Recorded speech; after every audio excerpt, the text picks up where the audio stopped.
Sempre confiei nos sentimentos.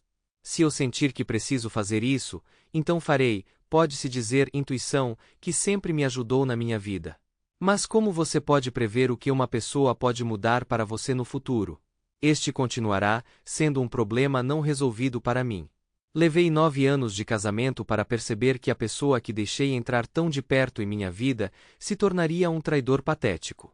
Num canto tranquilo do nosso café preferido, onde o aroma do café fresco criava uma atmosfera especial, olhei para Lori e resolvi ter a conversa que havia adiado por um ano inteiro. Sabe, Lori, ultimamente tenho pensado muito em nós, no nosso futuro. Comecei a tentar captar o olhar dela. Lori olhou para mim com os olhos cheios de perguntas.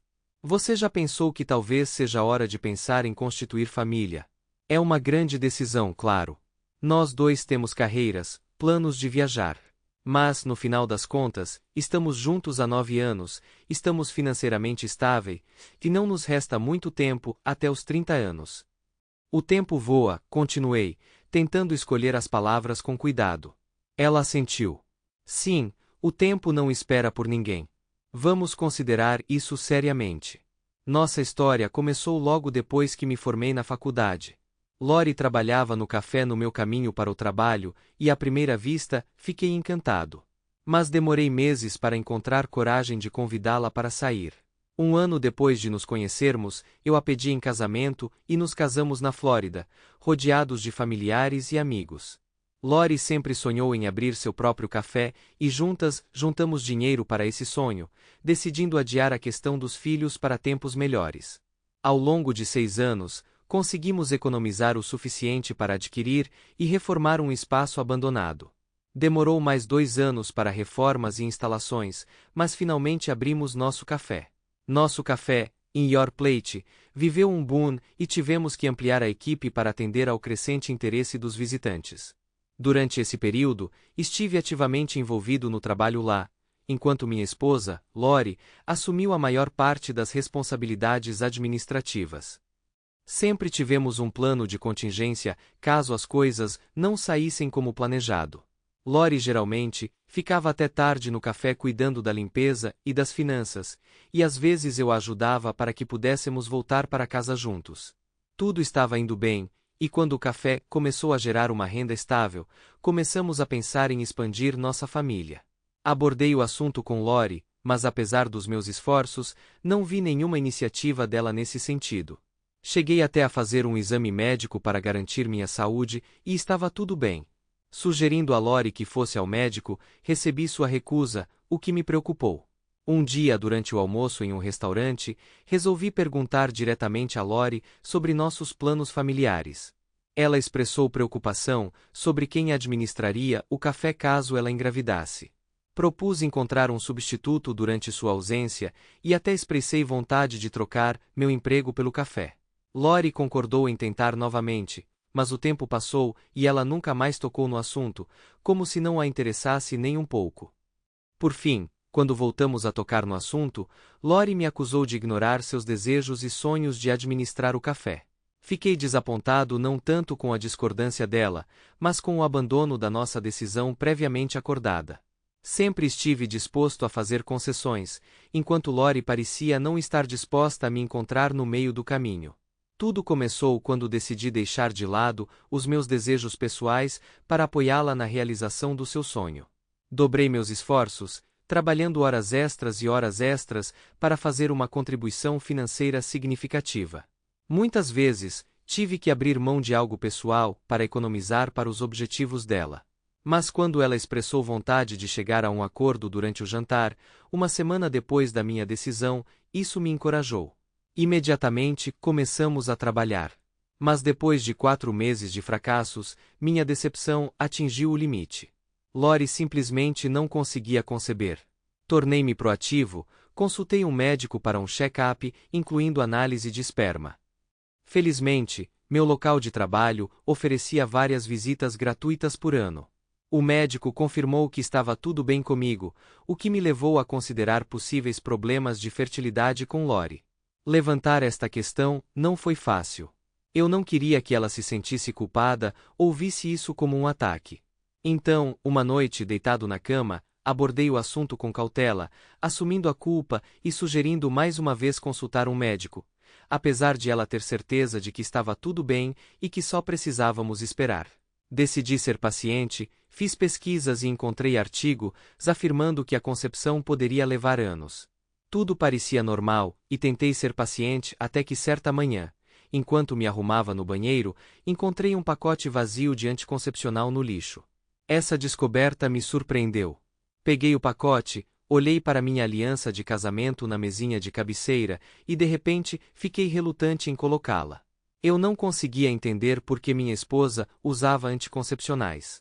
Reunindo meus pensamentos com dificuldade, fui até o café onde ela trabalhava, tentando agir normalmente. Reuni coragem e decidi voltar para casa para conversar com minha esposa. Mas depois de visitar minha casa, onde descobri que as coisas estavam mudando e percebi que alguém esteve aqui, minha preocupação só se intensificou porque Lori também não estava em casa e parecia que alguém estava envolvido em atividades sexuais aqui. Ao entrar no carro, finalmente me permiti chorar pela primeira vez em anos, sentindo todo o peso da situação. O dia de trabalho foi horrível e fiquei cheio de dúvidas sobre o que fazer a seguir. Uma noite, sentada em frente ao computador, me deparei com informações sobre o anticoncepcional que ela usava.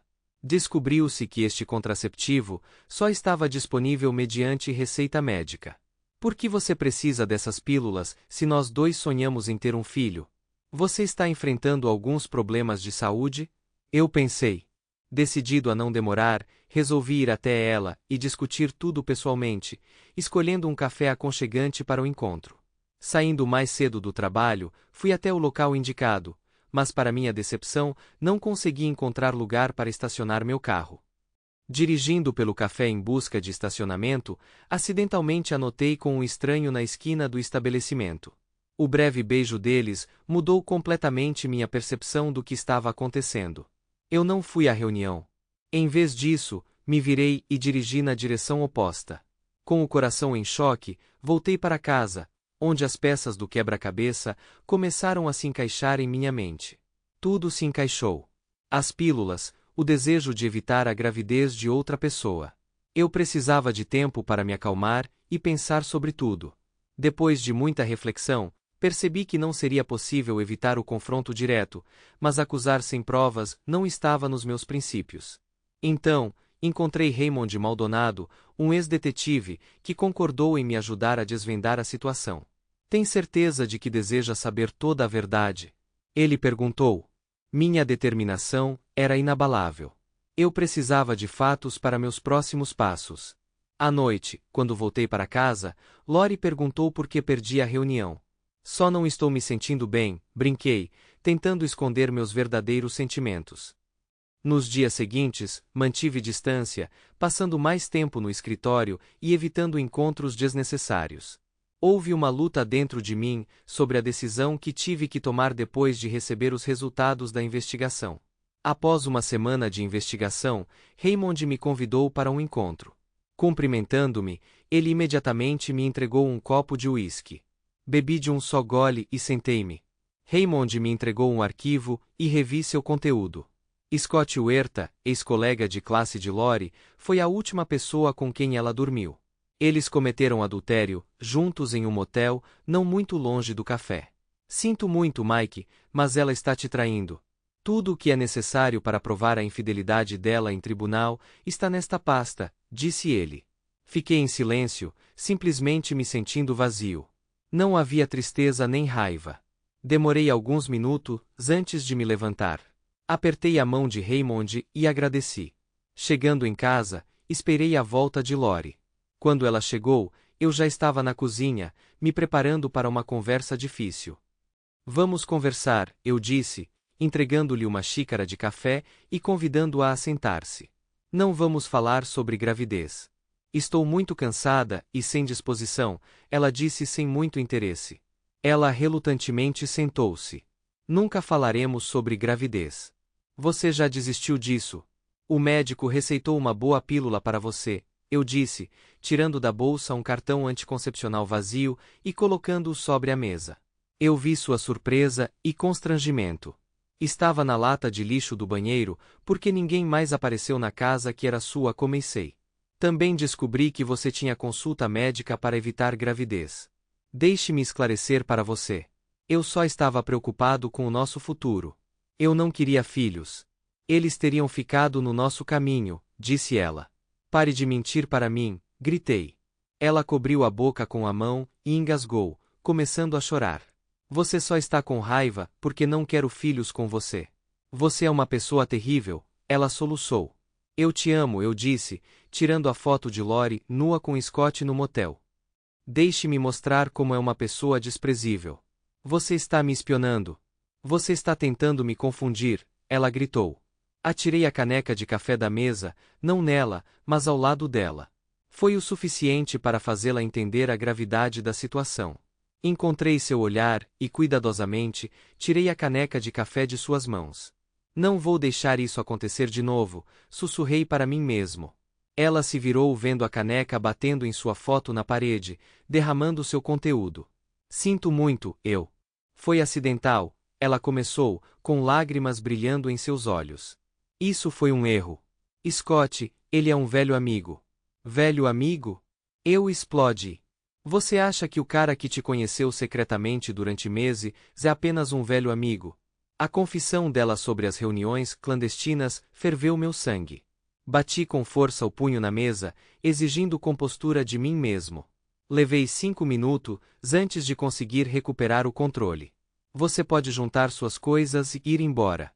Não chegue perto de mim. Vamos nos divorciar, eu disse a ela, sentindo a raiva fervendo dentro de mim.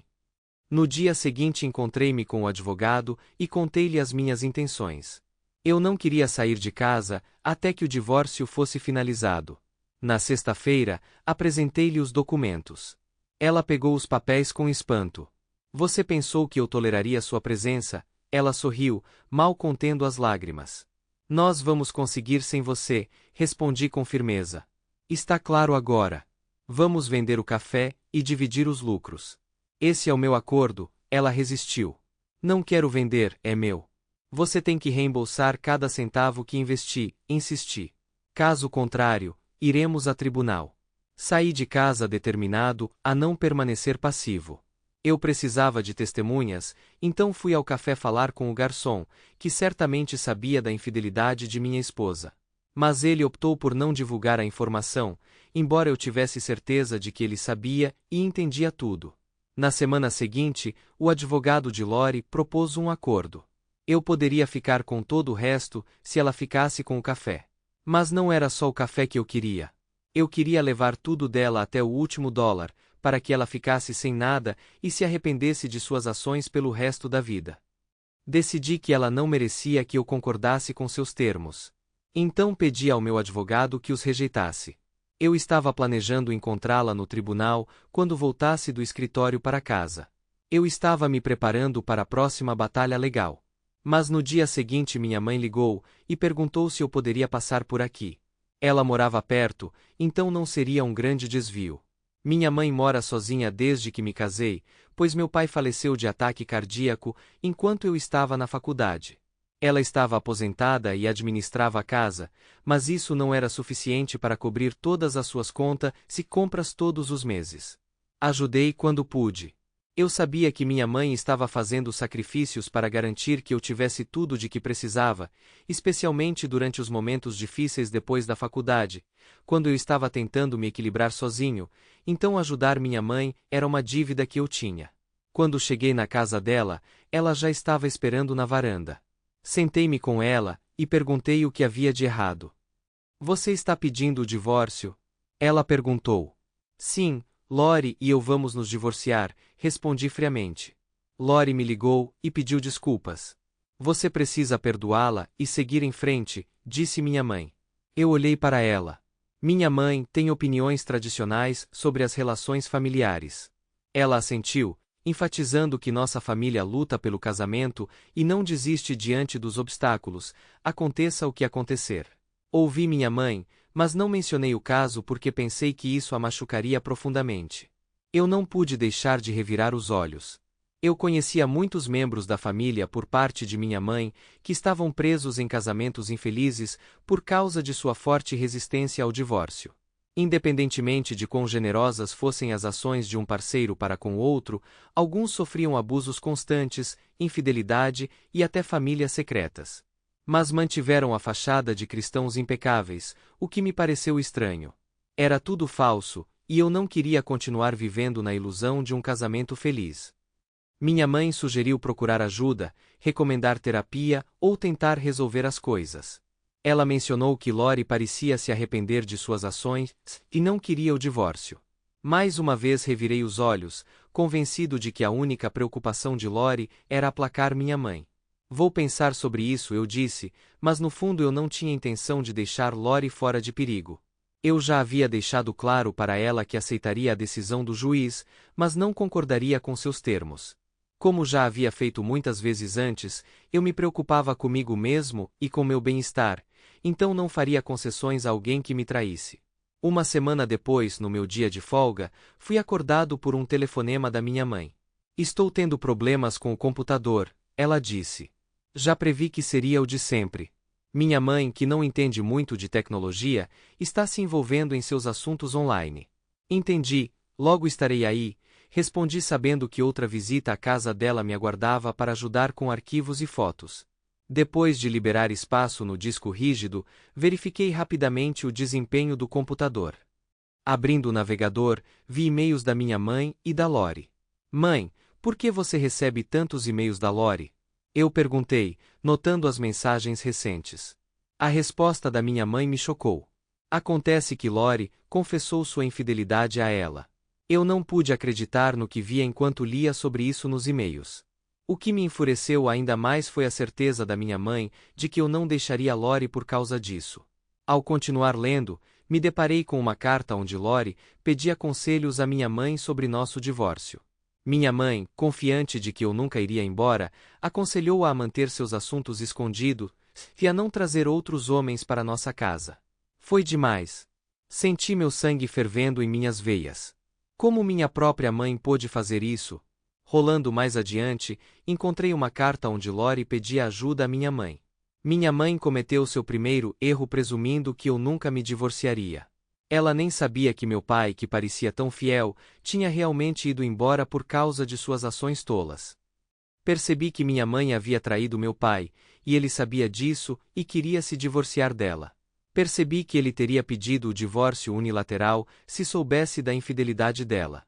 Embora a família significasse muito para ele, ele não deixaria que um casamento ruim o impedisse, e eu também não queria isso. Analisando documentos adicionais, descobri que meu pai havia pedido o divórcio, mas morreu de ataque cardíaco antes da audiência. Minha mãe foi a culpada pela morte dele, pois recebia dinheiro de Lori todos os meses. Isso explicava os motivos de minha mãe. Em seus e-mails, ela amava mais o dinheiro do que o próprio filho. Baixei a cadeia de e-mails e enviei para meu advogado, perguntando se poderíamos usá-la. Ele mencionou que era de última hora, mas veria o que poderia ser feito. Foi a admissão de Lori sobre seu caso. Faltavam apenas 2 semanas para o processo de divórcio e eu queria me livrar do pesadelo. Quanto a Lori, não sei o que aconteceu com ela. O juiz ordenou que fechasse a loja dela para que eu pudesse colocá-la à venda. Passando por lá na semana passada, notei as janelas escurecidas, indicando que ela pelo menos havia cumprido a ordem do juiz. Mas eu não conseguia sentir pena dela, nem mesmo no nível humano. Minha família paterna me ajudou tremendamente, oferecendo até um quarto na casa dele, até que eu resolvesse as coisas. Mas agora prefiro ficar sozinho. Pedi-lhes que me ajudassem a encontrar uma casa que não me custasse muito caro se estivessem dispostos a ajudar. O drama em torno do meu divórcio acabou, mas ainda preciso resolver 2 capítulos. Primeiro, processei Scott por alienação de afeto. Compartilhei detalhes de seu caso com seu escritório, embora não esperasse nada disso. Lori não era uma colega de trabalho. Em segundo lugar, para minha surpresa, enviei a pensão alimentícia para a esposa dele, que já planejava se divorciar dele, mas agora entrará com o processo por infidelidade. E o mais importante, parei de enviar dinheiro para minha mãe, o que costumo fazer todos os meses. Quando ela percebeu a falta de recursos, ela me perguntou sobre eles. Expliquei que, como Lori estava pagando, eu não precisava. Apesar das objeções dela, eu disse que ela ficou do lado de Lori, não de seu próprio filho, e que eu tinha acabado com ela. Sugere que ela pedisse ajuda financeira a Lori. Afinal, eles são velhos amigos, não são? Não foi muito agradável, mas não me importei. Ela afirma que Lori não disse nada por causa da decisão errada do juiz. Diz que não recebeu nada de mim. Desejo sorte a ela, e ela responde me chamando de ingrato. Diz que seus sobrinhos nunca agiriam assim. Eu respondo que ela deveria pedir ajuda a eles. Afinal, eles são bons rapazes. E então ela começa a implorar, brincando com os sentimentos maternais. Mas eu digo a ela que não é sobre isso. Eu digo a ela que ela é uma pessoa má. Uma boa não encorajaria minha esposa a trair. Deixe-a desfrutar dos frutos proibidos da vida. Apenas não seja pego. Agora ela sabe que eu sei sobre sua traição. Jesus disse para perdoar, mas eu simplesmente a interrompi e disse para não ligar mais. Então começaram a chegar mensagens de familiares. Aparentemente, minha mãe estava espalhando boatos de que eu a havia interrompido, dizendo que ela estava atrapalhando meu caminho. Enviei ameaças por correio a todos que ligaram ou enviaram mensagens. Agora metade está do meu lado, metade da mãe. Não me convidam para feriados, casamentos, churrascos, mas não me importo. Meu lado familiar é tóxico, mas quero estar perto deles porque minha mãe está lá. Mas agora que não estou falando com ela, também não preciso lidar com o resto. Fiz terapia e agora estou bem. O clima é melhorado pelos 2 pastores alemães que adotei no abrigo. No início houve ceticismo, mas acabaram sendo surpreendentes. A melhor sensação é chegar em casa e vê-los me cumprimentar com alegria. Acho que encontrei amor e apoio incondicional. Não pretendo entrar em relacionamentos tão cedo. Não é interessante para mim. Estou focado no trabalho e no futuro, pretendo abrir meu próprio café e tenho certeza de que tudo dará certo. O amante da minha ex-mulher a deixou, claramente não esperando tal reviravolta, mas não me importo mais. Eu fiz minha parte. Esse é o fim da história. Por que você acha que a esposa do personagem principal decidiu trair o marido? A personagem principal fez a coisa certa ao se divorciar do traidor, ou ela poderia ser perdoada? Porque a mãe do personagem principal ficou do lado da esposa do filho e não do filho. Compartilhe sua opinião na seção de comentários, e será interessante para nós ler sua opinião.